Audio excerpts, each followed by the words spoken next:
We are very excited to have our first speaker of this new year, Courtney. She's joining us from Oath. I will let her give you guys a brief introduction, and then we'll jump into some questions. Great. Hi, everybody.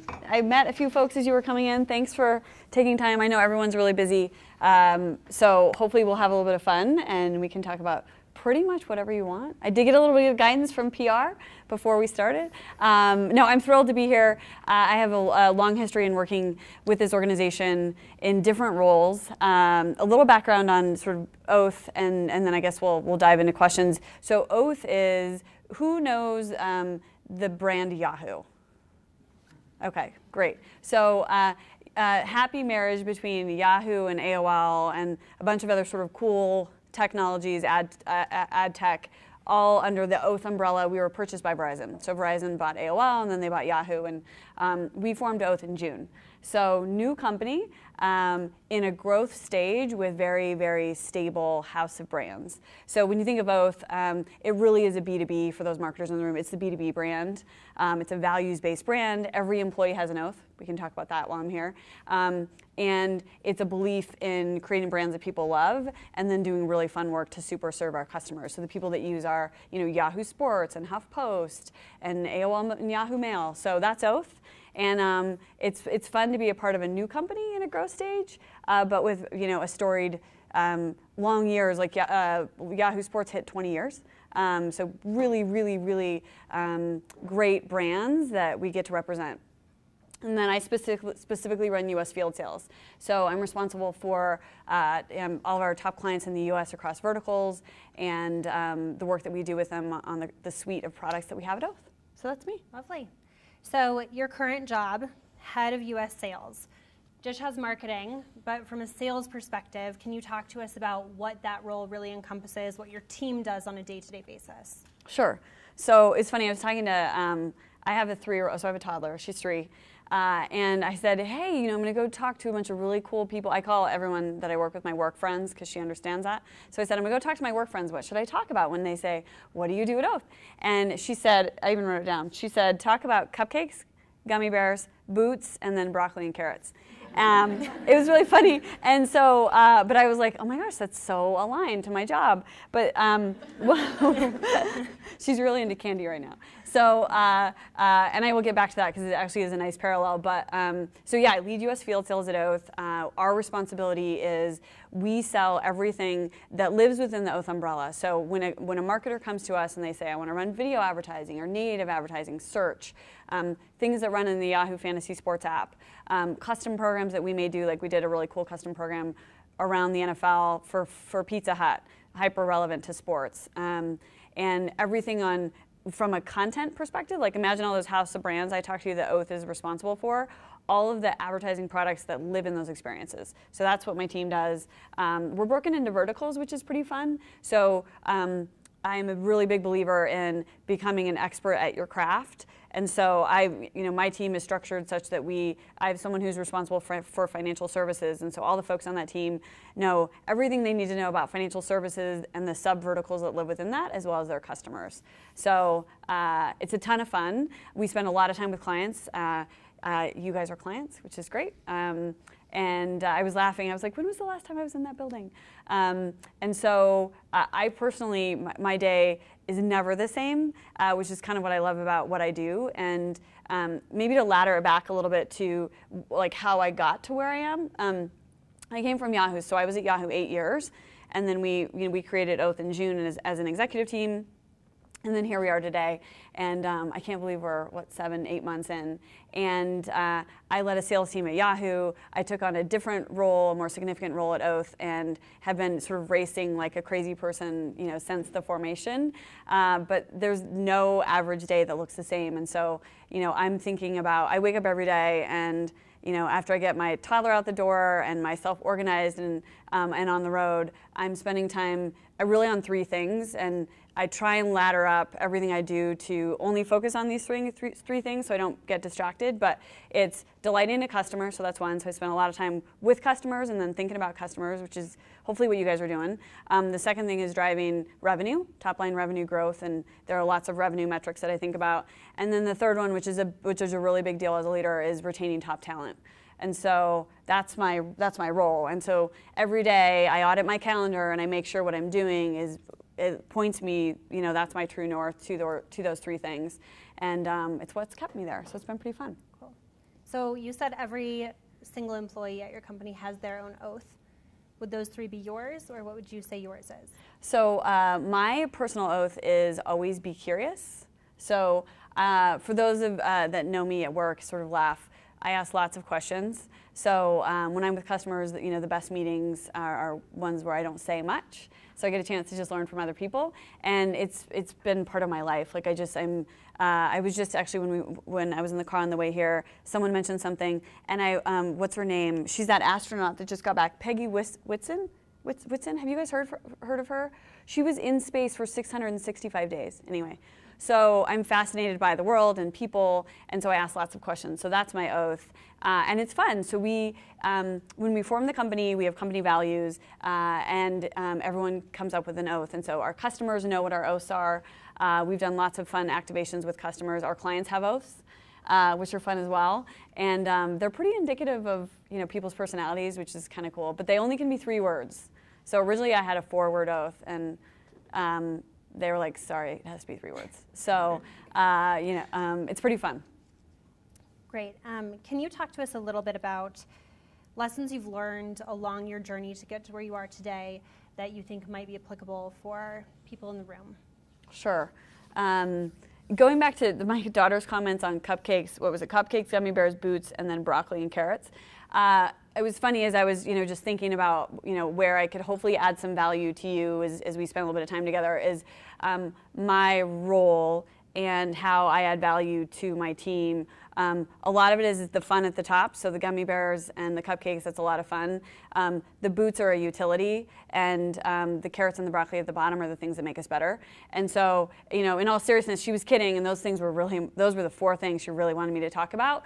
But as I thought about sort of my role and the things that I'm doing, I think a lot about how do we have a lot of fun as a team, and then how do we drive utility for our customers, and then obviously how do we get stronger as individuals and as a team. And I sort of describe my career as like a winding road to get to where I am right now. And I don't know if does anyone else in the room feel that way? Like you just kind of sometimes make decisions and you think, oh, that was not a good one. Why did I do that? Or, although I'm a big believer in do not look back. You make a decision, just move on. But I've kind of had a winding road to get here, and it might be sort of fun to just touch on a couple of those things. So I graduated from undergrad and I went into investment banking, and not remotely qualified to be an investment banker. Let's be very clear. I moved to New York. I did a stint in New York and New Jersey, and I at the time was deciding on whether to go to the Peace Corps or whether to go into investment banking. And 2 very, very different things. And ultimately I decided to go into investment banking because I thought it'd be fun to live in New York, and I really needed to pay off my school loans. So it ended up being an awesome decision for me. And I've in turn traveled lots, and sort of I got the travel bug with that. But I moved to New York, and I learned a ton about finance. So that's where I started my career. I have a love of pivot tables. I don't know if anyone in the room does. Pivot tables? No. Someone in the back, no. And so that's where I started my career. And it was an interesting point in my career because it wasn't necessarily that deliberate, but there was a fund manager while I was there. And it was back when the internet was brand new. And we were working on patenting basically a function, a financial function that would serve high net worth individuals. And at the time, I just thought it was really fun. And I thought, this is awesome. I get access to this fund manager. I get to work on really cool stuff that's in ad tech and the internet, when it was everyone just thought it was this sort of passing fad, new. I'm aging myself. And what was so remarkable about that is I was so focused on learning. And when we got down to sort of finishing all the work, it was kind of a grind for about 8 months. They asked me to actually be on the patent. And I call that out because it was one of those moments where I think 5 people can be on it. I think that was where we netted out. And I was like, whoa, awesome. Do I get any money? Because at that time, like I was so poor. I was like, do I get paid for this? But what was so fun about it was that Bob trusted me enough and believed that I had put my heart and soul into something, that he gave me the opportunity to do it. And there were tons of people that were way more qualified, that had been in the business way longer. And he chose me as one of those people. So it was an interesting point in my career, because it was a very male-dominated organization at the time in investment banking, and I felt like every day I just had to earn my place. And it was a huge catalyst for me to say, well, I can do this, right? Like, I didn't come from a finance background. I didn't study finance. So that was kind of a fun point for me, and that's actually when I decided to make a transition to technology. So there was a job that opened at Microsoft, and it was the first time they were going to do software as a service. So essentially taking a bunch of feeds, connecting them, their software to the internet, again, really new and interesting at the time. And I was a product manager, and I was not that great at my job. I made the transition. It was really hard for me. I didn't love it. There were just lots of things where I was like, I don't know if this is the right thing for me. And what I learned through that is, okay, I made a decision. I'm going to learn as much as I can, and then I'm going to pivot again. And I was doing some work with their ad sales team. So at the time, this was back in the day. Who works in marketing? Does someone work in marketing? When you would hard code ads on pages, right? When we would literally stick, this notion of ad tags and dynamic ad serving did not exist. And I was helping them negotiate a deal. And I said, those people have a lot more fun. And so I pitched myself for a job. So they gave me a scenario, and they said, I don't know if I had a week or 2 weeks or something, and they said, come pitch us, and if we think that you could do it, you can become an ad salesperson. And so I did, and I did. And then I've been in advertising sales and media ever since then. So it's been kind of a fun, winding road to get me here. It has not been linear, and I would say, careers just don't have to be linear. I feel like I'm in another one of those now, just trying to learn a lot of new things and make sure I'm doing right by myself and my values and my team and my organization. But it's taught me a lot about persistence and commitment to a long-term plan. And if anyone has, have you heard of the name, her last name is Duckworth. She wrote a book about grit. It's called Grit. It's a great book if you haven't read it. Watch her TED Talk. It's super fast. You could almost just watch her TED Talk and not read the book, I guess. But it's all about this notion that that is what creates, no grit, no pearl, right? That's the thing that helps people take people to the next level and sets people apart. And that's one of the things I just have lived by in my career. Great. So with that, you talked a lot about pivots. Can you talk to us a little bit about some of the challenges that companies you've worked for have gone through, that you maybe have gone through, that have led you to where you are today? Sure. So I was at Yahoo for 8 years, as I mentioned, which was 5 CEOs, proxy fights. It was very public, so all of those things probably don't surprise anyone in the room. And it was a very interesting time to be there. And I basically had to step back and say, how am I going to be successful because we were doing such cool things. And my husband uses lots of different words to describe it, but just staying super focused and being accountable to yourself, and then just staying out of the drama. And I don't know if there's drama here, but if I encourage anyone to do that, I feel like if I've lived through 5 CEOs, you guys can do anything. But it was such a wonderful place to work, and I stayed focused on avoiding drama and then believing in the product. I'm actually a big sports fan. I use Yahoo Sports in our app. I use it. I believe in it. I give feedback about it. When there's a delay, I tell people, hey, there's a delay. And I continue to believe that that's how we, as sort of part of an organization that is already successful, can actually make the organization better, is to really just stay focused, do what makes you happy and where you have fun, and use the product and give feedback about the product. Because if you don't believe in the product, that's really hard, right?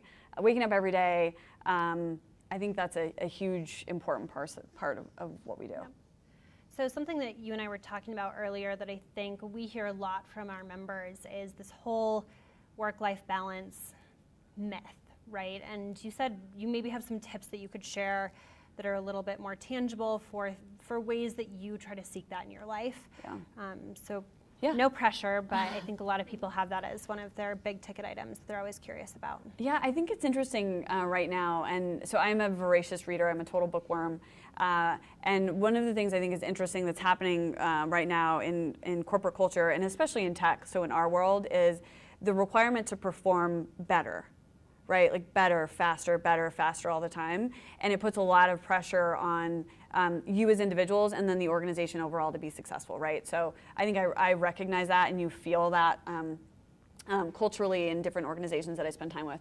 And one of the things with that is really important to remember is just going back to, I'm a huge person on living my values. And so, I mean, I work at Oath because I believe in what we're doing, I trust the leadership team, and I'm participating in making it a great place to work. And so, you know, I would challenge the room, like, you know, when you wake up every day, how do you feel? And assess it. So I'm maniacal about it. I do it on a quarterly basis. So on a quarterly basis, I look back and I say, how am I feeling? What did I accomplish? And then what do I want to do next? And it's just, you know, everyone knows I do it. I talk about it. It holds me accountable and others accountable. The other thing that has worked for me, and I learned from an old mentor, there's two things. One is auditing your calendar. So especially as a leader, who in the room manages people? Do you have any people managers? So that even makes your life more complicated, right? So you have, you know, just because you're a manager doesn't mean you actually do things, right? You do things and you lead people. Although sometimes I think it'd be awesome. Could I like just lead people? So I audit my calendar. So at the end of a week, I go back and say, is that a meeting I should go on? My admin and right hand holds me accountable to that and say, hey, you know, I think that's something you should step away from, and we look at it. And so then I start a new week and it's fresh. So I would encourage everyone to do that because, again, in organizations we tend to have meetings. Sometimes you have a meeting about a meeting, or you have a meeting and nothing gets done in the meeting, and I'm always like, let's just figure it out. Let's do it right now, and then we can cancel that next one. So auditing the calendar.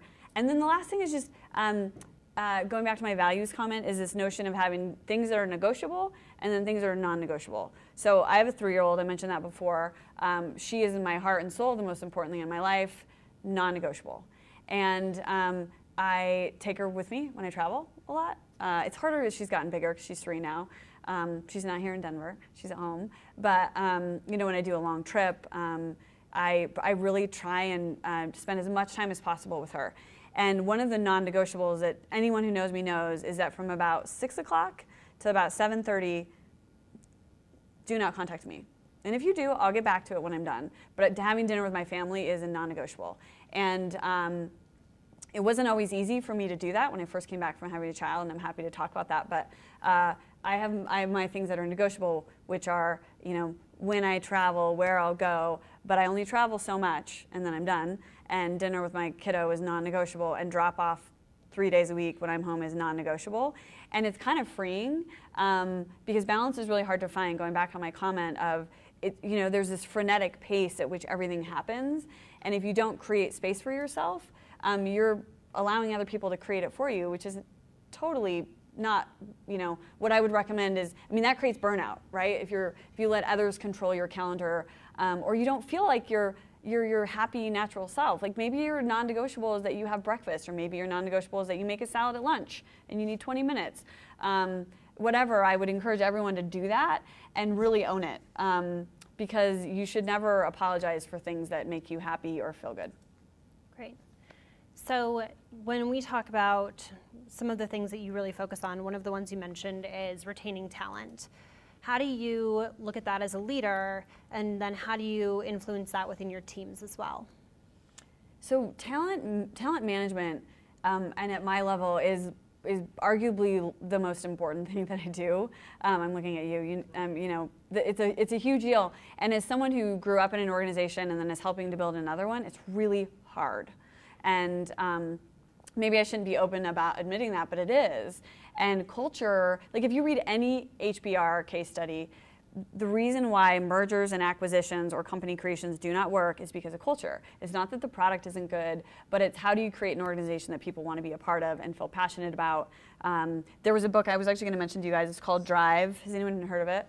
So it's this notion, so because I'll forget on purpose, mastery, and autonomy, like creating these things for people, so they want to stay and they're motivated and they have drive and are engaged. And I'm learning.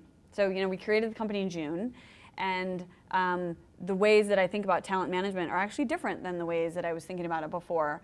And it's things like, I have a certain need state as a person, and my need state differs greatly from many of the people that are in my organization, right? Like my need state is quite simple. And I compartmentalize things, which makes some people crazy. And a lot of my team cares passionately about things, and I'm like, that's awesome, go do it. And so I'm trying to figure out a lot more from a talent management perspective about how to motivate people to just do it. It's like this notion of, if you see something, just do something.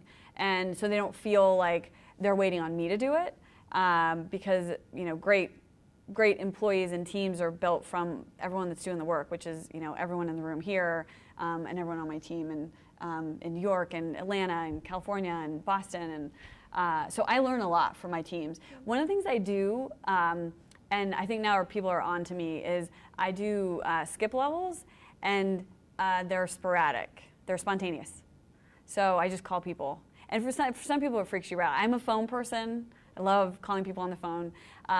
And I'll say, hey, it's Courtney. And they're like, Courtney. I'm like, Courtney McKlveen. And they go, hi, Courtney. It's whatever. And they're always very short. So they're no more than 15 minutes, usually closer to like 5 or 10 minutes. And they're just check-ins. I'm not checking up on people. All I'm doing is checking in with them as humans. And it's something that I love to do. I've done it forever. And it's how I learn about my team. So, and they're sporadic. Some days I may call everyone in Boston, or someday I may just say, who's all on my packaging team in, I don't know, Atlanta. It just depends on the day. And it's usually, there's 2 days a week that I might tell you guys, just in case other people watch this, but it's 2 days a week that I do it. So. Great. So that's the retention side. Yeah. The diversity piece, the getting more women. I mean, you're in Silicon Valley. How do we look at diversity specifically for getting women into tech, keeping them there? And how does that influence the decisions that you're making with your business and your clients? I think it's, so there's a couple things I'll probably say. I was lucky enough to work at an organization when I had my daughter that was warm and took care of me and believed in me and allowed me space as a new mom. And I mean, it actually just gives me chills. I had a very, very good experience. And being a mom is the most important thing to me. I hope I'm good at it. Most days I'm not sure, but I try really hard. And I fundamentally, when we created Oath, that is something that I care passionately about. And people know that I care passionately about working families. You could be taking care of a parent. You could have a child. You could have a dog. Like, all of those things require responsibility. And I'm really trying to give my team space and celebrate that. And that looks like, hey, I have a baseball game and I'm the coach. Every Wednesday I'm going to leave at 3. Awesome. That's great. Like, the workforce continues. The modern workforce is so different than it used to be. So I'm always challenging myself and others to say, like, what does the next version of the workforce look like, and how do we celebrate that? It's not always easy to do. And so I have to check myself on, a daily basis. Oath is, the great part about Oath as an organization is we are committed to diversity and inclusion. We've been very public about that. And again, it's part of the reasons why I'm proud to work there. Like, we just did a fun pop-up, basically diversity and inclusion recruiting event at CES. And we did it with a few other people in the industry. And we're just trying things where we believe is right for the organization to start to just continue to expand. What does our definition of the workforce look like? I mean, I always think about what we do and how we act should reflect who we serve. And if what we look like and how we act doesn't reflect who we serve, we're probably not going to build great products that they want to use. And so, I would encourage everyone to think about that, which is, are you really thinking about your end customers in whatever role you have, whether your customer is internal or external? And it's a constant area of focus. And again, there's the organizational piece, which I feel like I've got a lot of support on. And then personally, for my team, it's everything from where do we get the best ideas? Well, the best ideas come from anywhere. Like, they just come on a daily basis. How do we foster that? To, like, I do things with projects where I'll say, I could do this, but why doesn't someone else do it? And so on a quarterly basis now I've instituted this, like we've got projects and you can swap yours in and out. We pull different people in. And I think the organization is better because we have all these diverse opinions and backgrounds and histories on, well, what could we do that's different? Or why do we do this? Challenging some of the norm, which is part of our values as a company too. So. Great. So you mentioned that the modern workforce is changing very quickly. So is the modern customer base, right? So can you talk to us a little bit about what you're seeing in the marketing world in terms of challenges for brands, the buying power of women, and how that's really impacting the space? Yeah, I think there was someone just came out with, advertising is going to drop by 30% in the next, I think it was 2 years or 3 years. Marketing and advertising continues to change at a rapid pace, and it's everything from, marketers on average have tons of dashboards and tools at their disposal, but they only use 3, right? There's all these things. I mean, as a marketer, I almost feel for them because our marketing partners just have this influx of information and data and tools and better ideas and vendors pitching them on like, use my tech. And really what they want to do is just serve their customers, right? And so we spend a lot of time, I specifically, if I'm spending time with CMOs and senior marketers around what are their challenges. And so Oath as an organization, we spend a lot of time getting back to that, which is what are the challenges that you have, and then let us help you solve them. And it continues to change. Like the big things in the marketplace right now are video continues to be really, really important because consumers are spending more and more time on their device. I mean, my phone is not my second screen, it's actually my second self. I don't know what to do if I don't have my phone. And there's all sort of interesting things we know about the different sort of age and lifestyle groups and what they do with the phone, but that's revolutionizing what marketers are thinking about and then how they speak to their customers. And so with us, we believe at Oath that we can win in mobile. So we very, very much lean into mobile and video and native. That's what marketers need and want, and we have a lot of engagement with customers and data that helps us understand their customers better, and then market to them accordingly. Another sort of big area that's a growth area for marketers is around content creation and content marketing. So, some clients have a great in-house creative team, and they're creating all sorts of interesting assets for consumers. Some turn to us, some turn to other partners that we have or competitors in this space. What's interesting about it is anymore consumers, they don't really care. They don't have a preference where the content comes from. All they care is that the content is relevant to them. And that's a big shift. Like gone are the days when you have to do a high-end production shoot for everything you do. I mean, you can do things that are more organic, and that resonates with consumers. And so, I stay really close to what are consumers doing, consumer-led. And based on that, what are we going to do with marketers? Yeah. So it's as someone who's lived through these different phases in marketing, I think it's really fun. But I feel for marketers. Yeah. So Super Bowl this weekend. What was your favorite commercial? Oh, goodness. Or least favorite? Well, so I have a question. Did they show the NFL commercial on where they were dancing? Yeah. I mean, so the NFL has had a rough year. Longer conversation, but I actually appreciated that. I was at the game. Epic Super Bowl. I'm a Bears fan, so I had no horse in the race, although I found myself in the stadium cheering for the Eagles because I just had to. And because the stadium was filled with Eagles fans, it was so green.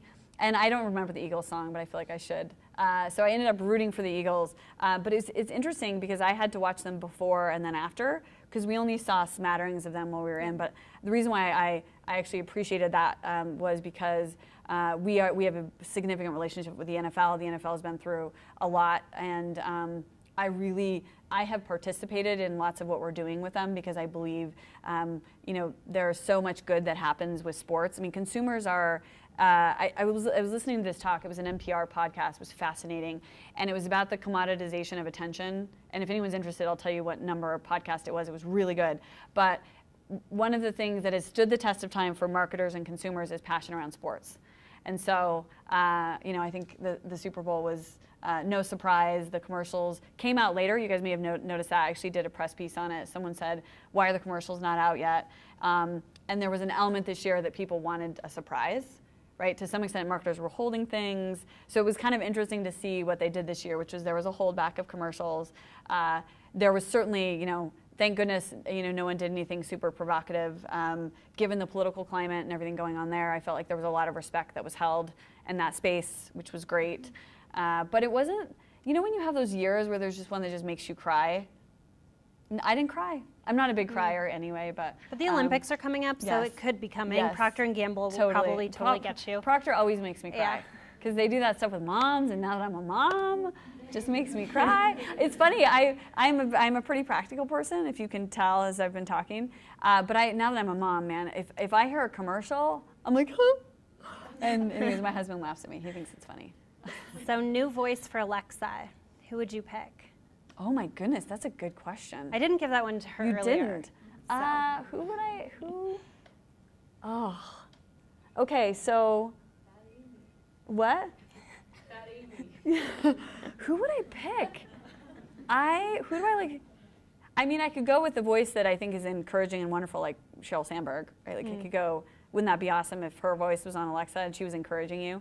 I think it would be what I would love to do with Alexa would be have a family member. That would be awesome. Like one of my older family members or my mom, that I would dig it. She has been a wonderful role model for me, and if I could have her on Alexa, plus it would mess with my husband, which would be amazing. So I think I would go my mom. Okay. I'd go my mom. So shifting gears back, had to ask that one. Can you talk to us a little bit about mentorship? There's been a lot of articles coming out even just in the last few days about the role that mentorship plays for women, how that differs versus the role that it has played to date with men, and the Me Too movement having an impact on some of the comfortability around that. Yeah. Any thoughts that you have or any background on how mentorship has impacted you? Yeah, it's interesting. I mean, I think about mentorship in a couple of different ways. One is sort of what I've learned from it and maybe a recommendation I would have if I would have known earlier in my career. But when I think about mentorship, what's funny is lots of the people who have mentored me, I don't call them my mentor. Like one person specifically, I think if I called this person my mentor, they would run to the hills. So it's actually a learning too, is as I sort of progressed in my career, one of the things that I learned is if you don't call it a mentorship and you go and ask a specific question, people dig it. Because what you need to remember is people love talking about themselves. And they love teaching you things. And it's part of why we do what we do. Like, I love it. I just got someone who reached out to me and she said, I'm doing this and I'm thinking about making a career change. And I was tickled that she actually asked me and that I could maybe add value to her life. So one is, don't feel like you have to call it a mentorship. Be specific. So one of the things I learned actually from someone who has kindly spent a lot of time with me has been, if you're interested in someone and what they do, just ask them a specific question, because oftentimes they'll open up. If you say, will you be my mentor? It actually, I've certainly got it, and it sometimes feels like a very heavy weight. So will you mentor me? And I'm like, how much time is that going to be? Not because I don't want to do it, because I am a big believer in managing expectations, because a mentorship is a two-way street.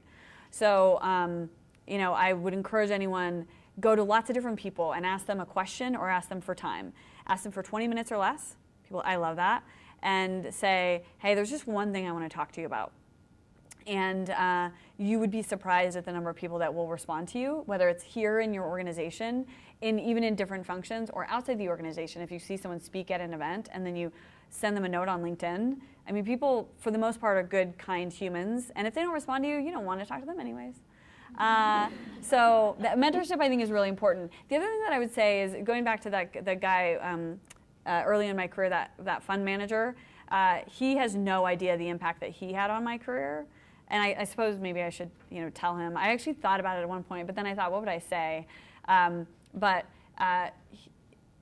He was not a woman, right? And so I would also encourage you. I've had all sorts of fun different people who have helped impact my career and helped challenge me to be a better person and a better human, which again makes me more productive at work. And I just would encourage everyone to do it, because you learn so much about yourself and about other people, and it will help you, especially if you're frustrated at work. Like if you have a moment, my final thing on mentorship, but this is a big deal, is if you're frustrated at work, oftentimes reaching out to someone will help get you out of the rut. It'll just help you find a path towards a different answer or a more creative way to think about it. Or maybe there's someone who opened a bakery downtown, and I did this not that long ago because I really want to open a bakery. I got a no from my husband. He will not back it. But I met this woman. She was a baker. She owns a store. Have a conversation with her. Turns out those people wake up at like 3 o'clock in the morning. Who wants to do that? So I am not going to become a baker. But she was really lovely and really nice. And you know what I needed? I like just needed a diversion, right? I love food. I love baked items. I'm gluten-free. I'm fascinated about health. And she gave me 20 minutes, and it was the best. And I'm not going to be a baker. It's a terrible idea for me. I don't have the money to do it anyway. And but it was helpful for me, and I think it continues to help me be a better pro. Great. Okay, so we call this our rapid fire question round. So get ready. She had these before, so it's not really rapid fire. I think you're going to slip one in. You could do it. I already did the Alexa one, curveball. Okay, top 3 skills leaders and/or women in specific need to succeed. So you need to do the same thing that a man would do in your job, and have pride in that. But it's be persistent, think about the long term, and do not doubt yourself. Like never doubt yourself. Someone said this to me, but like failure is not permanent. It's not. You can always pick yourself back up. Great. Book on your nightstand. What are you currently reading? So love books, voracious reader. So Love and Logic, it's a book about parenting. Unselfie, it's a really steeped book about creating empathy in children. Very good book. Kind of heavy on the data, but I like it. And then this book called Purity by Franzen. So step it up, guys, if you don't have 3 books. Female hero, name one. RGB. I mean, she's Ruth Bader Ginsburg. I mean, she's what, 86 or 87 now, and she's more fit than I am. So there's that. And she persisted. She dissented. I'm a huge fan. So is that your Halloween costume for this coming year? Yeah, because she wears those. She wears those cool things. Basically, when she's going to dissent when her collar is different. It's really, yeah. She's a fascinating person, human. She is sharp as a tack and does what she believes in, and I think we should all aspire to that. Okay. Beach or mountain vacation? See, this one's hard. So beach for sure, because my husband's not too into the snow. So it would have to be mountain in the summer or a beach, but a beach is, you can't beat a beach. Beach, water, baby, sand castles, all of those things, yeah. Favorite movie this year? So I had to go with California, Lady Bird, just because it's probably going to win. But also, the only next question: who's going to win this year? Well, that's Lady Bird's going to win. The one thing I will say is and I thought I don't know if anyone in the room is interested in rock climbing, but I just saw the documentary Nauru. Has anyone seen it? Nauru? Yes. Who's seen it? Is it amazing or what? It's very, very amazing. I mean, gotta watch it. Even if you're not into documentaries, it is so good. It's been out a while, so I was like way late to the game, but it felt very Denver to me. I was like, I wonder if anyone in the room is going to have seen it. So it was good. Great. What are you binge watching right now? I'm not. So Who's I don't your have TV provider? I don't. Dish, of course. Soon to be Sling. Soon to be Sling. Soon to be Sling. So we just finished House of Cards. Kind of really dark, by the way. Someone told me I needed to watch This Is Us. So I think that's the next one up for me. I don't know. Don't tell me if you've watched it. But my sister's a good judge. We're really close. We're a year apart. And she said, you have to watch it. So yeah, that's I feel like everyone is saying that right now. But also everyone's saying don't get a crock pot. So I have not watched it, so I don't have the context. And finally, before we open it up, quote you love or live by. So I said it before, and I actually don't even know who said it or if it was someone famous, but never apologize for things that make you happy. Never apologize for things that make you happy. And that's a big one for me. The other thing I actually brought is this is in my kitchen. And again, I don't know who said this, but does this get me to my great tomorrow? Don't sub the short-term solve for long-term satisfaction. And I feel like I could write a book like My Life in Post-it notes. But if you don't do this and you're someone who likes to remind yourself for things, I have these all over my house. They're all over my desk at work. I have piles of them that I give to people on my team, like You Rock. I put it on their computer. It's a really easy way to, I don't know, remember things. But this came from my kitchen. And then I have a chalkboard wall, so we're always changing that. But that's my quotes live by. Yeah. Great. Well, guys, we'll open it up for questions. Whoever wants to go first. Or if I will keep going, but your turn. Danielle. So you spoke about non-negotiables, and they mostly related to your family, but as someone kind of earlier on in my career, just, should I have non-negotiables, or because I mean, right now, I'm lucky, like, I only need to focus on myself, Yeah. take care of myself. Does that mean I should dedicate more time to work? Kind of, what's your opinion on that? It's a great question. So if everyone heard it, so negotiables, non-negotiables, outside sort of family non-negotiables.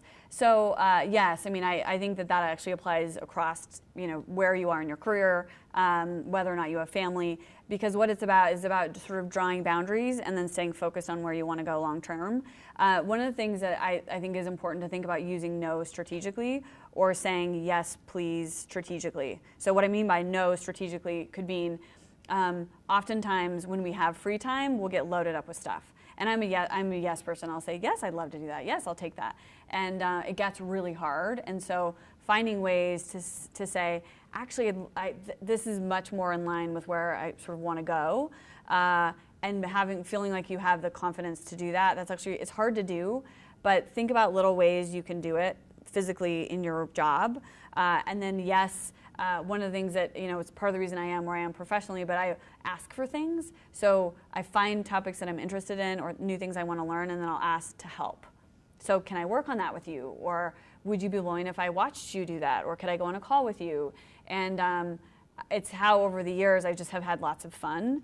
So that is, to me, is applicable to whoever you are at whatever point in your career.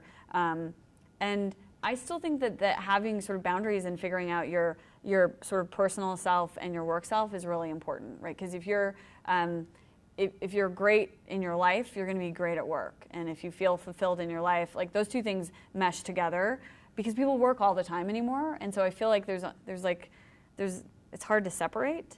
And so I think it's really applicable. And there may not be a lot of them. There may be just very simple things for you. But as you grow as a pro in your job, starting to build those muscles as you grow in your career is really important, because it puts you in a better position as you take on more responsibility, because you're comfortable and you've worked that muscle that shows sort of the world, where your values are, what matter, and then, where you might take things on. Does that help? Okay. I think we had one in the back. I wanted to find out for your, what kind of questions did you ask for your skip level calls when they were impromptu? You said you have them like, 10, 15 minutes? What questions? Yeah, so what questions do I ask? So I still do them. I did like 4 last Friday.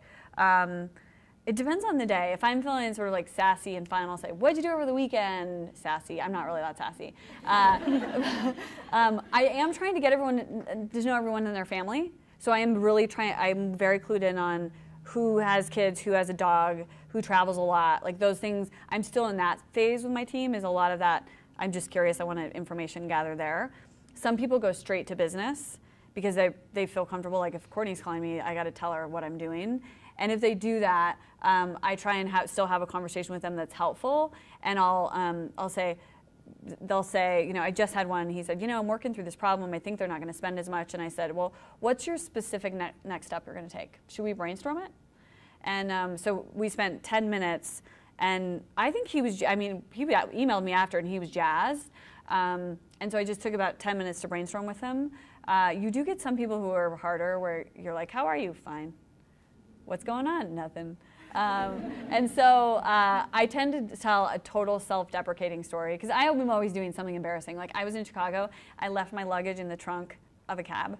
And mind you, I had paid the guy cash. So it's not even though I had a credit card, I didn't know the cab company. So that was very good fodder for a couple calls, because I'm a total nerd. I forgot my jacket today. So I often I'm just a total klutz, kind of geeky. So I have no problem making fun of myself. And when those calls, all I want to do is make people comfortable, because I think it can be strange. Our CEO called me not that long ago, and I have access to him, so it's fine. But I was at a bar, and I was like, hey. He's like, what's up? And so I want to feel at ease like he makes me feel at ease. And so I'm learning, but that's generally what I'll do. Great. When you were pivoting a role or making a career change, how did you sell yourself when maybe you lacked some of the qualifications or technical skills that team was looking for? So my move from banking to this more technical PM role was a perfect example, where on paper I wouldn't have been the ideal candidate. And I always think about what makes me interesting and unique. I think I'm pretty interesting and unique. I'm really probably pretty one-dimensional right now. I like to go home and play with my kiddo. But when it comes to any conversation, whether it's I'm pivoting and I want to make a job change, or I'm going to have a difficult conversation with someone, I always think about the worst possible, this is probably not a recommended thing, but it's what I do, worst possible scenario. Like, what's the worst thing that could happen? They could think I'm not qualified. They could tell me, why did you come to this interview? And then I build myself up from there. And I always think about what makes me interesting and unique. So as an example, when I was going into that PM role, I was arguably not qualified. I did have my name on a patent, right? Like, I just worked on a technical patent, so that helped a lot. And there were things that I learned with some of the technologies called OFX at the time that was very applicable to what they were doing. And so I said, hey, I don't know everything about this stuff, but I love it. And if you bring me onto your team, I will not let you down. And I didn't. And I worked really, really hard. And it was probably harder for me because I wasn't trained as a PM. I learned about, what are they called, RACI tables? I don't even remember anymore. I had to block it out. I was not very good at it. But it actually, I was really authentic. And I haven't talked about that a lot while we're here, but I think it's important because it is who I am. I have spent my entire career being 100% myself. And at one point I interviewed for a job and I felt like I wasn't totally myself, and I did not go because that wasn't going to be the right place for me. And so I feel very lucky and blessed that I'm in an organization that accepts me for who I am and actually celebrates the quirkiness that is Courtney. But don't ever forget that. Like, you are unique, you bring something interesting to the table. And if you don't get the job, it was not the right job for you. A friend of mine just didn't get a job and he was so bummed, and I said, it wasn't the right job for you. Yeah, you maybe weren't as qualified, but it just wasn't right for you. And so going back to my point of like failure is not permanent, don't forget that. Prep is the most important thing though. So if you're going into an interview or a meeting or an executive conversation, be prepared. Because even if you're not the person that's the most qualified, if you're the most prepared for that interview, people will realize that. Great. Anyone else? So sometimes I like how your narrative is not, as you explained it, linear, your professional career. Sometimes people kind of have you set goals as if you're going to have this clear goal driving your whole career kind of thing. So it sounds, at least from the way you've described it, that you've been driven by something, but not like a clear vision of like, this is the exact role I have to have. So I'm curious as to what has been like a driving force for you, if it wasn't a very like specific vision of this is the position I want to have. So what has really been like navigating you when you make these decisions to pivot from one thing to another, or decide to be part of a merging company and that kind of thing? So I'm curious about everything. So anything that makes me sort of like beads of sweat break out on my forehead or nervous, I do it. Although I'm afraid of heights, so nothing that involves heights. Outside that, if it's something that makes me really uncomfortable, I know I have to do it. And so that's part of my drive, is navigating my way through experiences that help make me a better person, which in turn will make me a better professional and contributor to an organization as part of a leadership team. As a leader, I actually really love helping people grow. And so that's why I do what I do. And as I've found my way through, like when I was doing one job, I wasn't that great at it. And then, you find something else, and there's aspects of this I really love. And it's almost as though I've picked up these interesting things that I've liked along the way that have helped shape and get me to where I am, which is I knew I wanted to lead a national organization, which I had the opportunity to do at Yahoo. I stepped into this role at Oath, and it was a big step. And it made me uncomfortable, and I knew I needed to do it. And what I was excited about was, wouldn't it be cool to look back and say, I got to be a part of building that company, and I got to be a part of going through something that was probably, arguably, from an external perspective, really hard, but so wonderful at the same time. And that's why I do it. And so as I've gotten further in my career, it's clearer. And for me, just because it's clear doesn't mean it needs to be linear, if that makes sense. But it's clearer. And so now in the position I'm in, I know what I want to do, and I have a vision on what's next for me. Which is? Well, I mean, I'd love to run a company at some point. So I would love the opportunity to earn my way into a space where, whether it's a CEO or a COO, you know, maybe from a CRO position, so, you know, because I run revenue for the US field, maybe, you know, it happens that way. But I'm open to those things, and therefore, you know, I have a vision of, I think I could make an interesting impact to an organization for brands that I believe in, and that to me is enough. I will tell you, I have to wake up every day and look myself in the mirror and leave my child. And that's a really big deal for me, not to be, you know, but it's a big deal. And it is my litmus test. So when I wake up every day, if I'm okay leaving, and some days are hard, like some days you just don't want to go to work. Or, you know, you love the idea that you could just play hooky that day or stay home. But I am excited to engage. And if I want to turn my phone on and flip it over, that's a good sign. And so that for me has been my true north is, do I wake up every day and work with smart people and like what I do and feel like I'm progressing in some way towards whatever is next for me? Great. Hi, Cassidy. Hi. You said that you love to travel, or you caught the travel bug at some point. I'm just curious, where's the favorite place that you've been? So one of the places so my husband and I basically try not to go back to the same place. So we traveled a lot before I had my daughter. We were together a long time. And he's never been to Turkey. I wouldn't go to Turkey probably right now. But I loved Turkey. You know, it's East meets West. Has anyone been to Turkey? It's, I mean, beautiful, remarkable, wonderful food. Culture, I loved Turkey. He's never been there. I have said, I studied abroad in Barcelona. I studied art and film there. And if there was like jobs there, I would convince my husband to move to Barcelona. But there's not a lot of advertising sales jobs for the US in Barcelona. So we're not going to do that. But the world there's so many things to experience. And I feel very lucky and over time want my daughter to do the same. So what else? Anything else? You talked about how your company really supported you as a new mother coming back to work. What specifically did they do to show that support? One of it was I did take time off. So I took time off, and you know, my leadership team was supportive. I had a hard time going, and they had to like rush me out the door. At the time, you know, we had just had great supportive pre and then sort of post structure when you come back. And it's interesting, my manager at the time, giving a shout out to you, Dave, in the universe out there, I was very direct about my concerns coming back. And it was at the time was a pretty uncomfortable conversation for me to have, because you know, you don't know how someone's going to respond, and I needed to find the space to say it. So it actually took some preparing. I'm a big on practice and prep, and so I was like, well, what am I going to say, and what if he says this? And what I said was, I love my child.